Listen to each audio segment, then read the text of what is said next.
About these kids that found a way to communicate with their dad while he was deployed overseas in the military. They used their Ring doorbell to constantly ring their doorbell all day long, leaving messages for their dad. So the dad is overseas. He's trying to get some work done. He's serving the country, and his doorbell keeps ringing, and it's his kids back home in the U.S. leaving him all sorts of little messages, love notes. I'm sure they're also arguing over the doorbell. They're probably telling him what's happening in their lives at school, outside of school, and the family.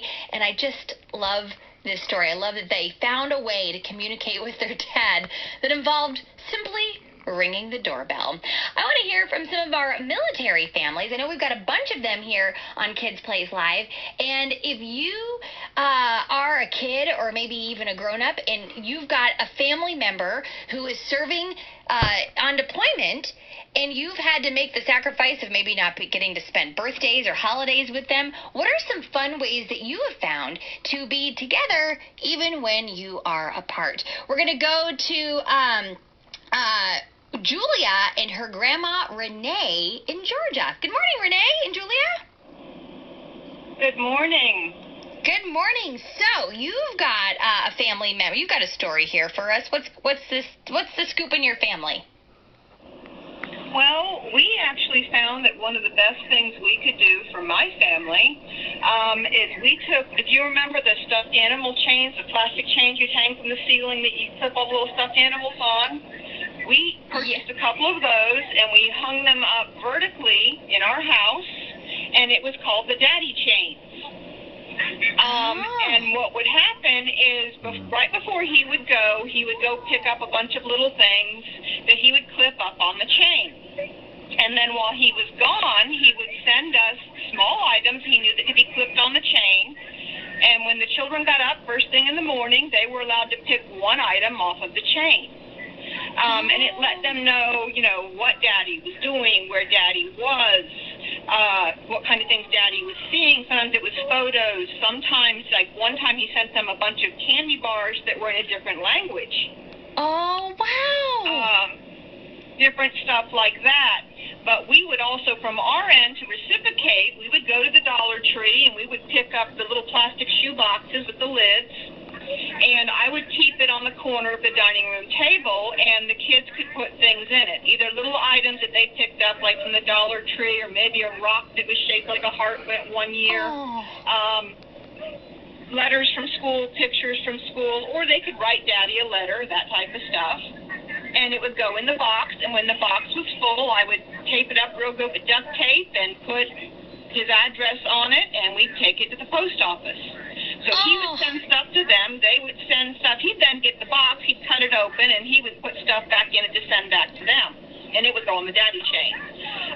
There was one year that he was gone for Christmas. We were very lucky for all the years that he served that there was only one time that he was gone for Christmas. And in that position, he sent back stuff for the daddy chain that was dated. And instead of getting to pick what they wanted, they had to get what they got that day. But it built up to the bigger present that would be on Christmas Day. Wow, how special! What a fun... Oh, I just love that even instead of a big thing, you just kept this box in the dining room table, and whenever when the mood struck, you or your kids would stick little tiny mementos in this box that made them think of their dad, and then you would send them to... I just love that! And then he would fill the same box up with little things that he had been collecting for you all. Oh, how special. And on the same note, there was times, too, like, when he was on a submarine, the guys would get kind of bored. So sometimes the kids would buy gag gifts and put, in one year they put, 5 pacifiers, baby pacifiers, in the box. And they sent them over there, and the story that they got back is he took them and put them in the mess of the submarine, and people were playing gags on each other with these pacifiers. I love that. That's so great. Well, I'm assuming that he is now retired and he's back home? He is retired. He is back home. Like Julia's father, he works for the Department of Defense now. All right. Well, thank you so much for calling.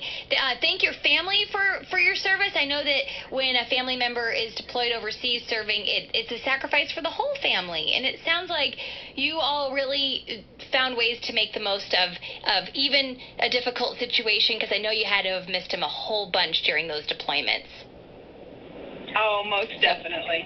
Thank you so much for your call. That's really inspiring. I hope you have a great day. And any thing you'd like to say to any kids who are listening right now who might not be able to be with their parent because they're serving somewhere else on deployment during the holidays?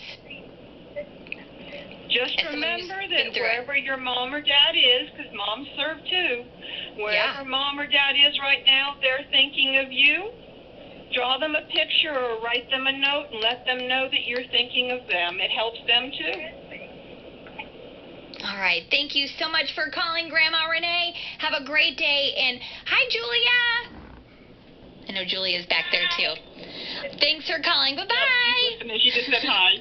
Thank you. You guys have a great day. You too. We'll be right back. It's the Absolutely Mindy Show on Kids Place Live. Birthday missions are coming up next.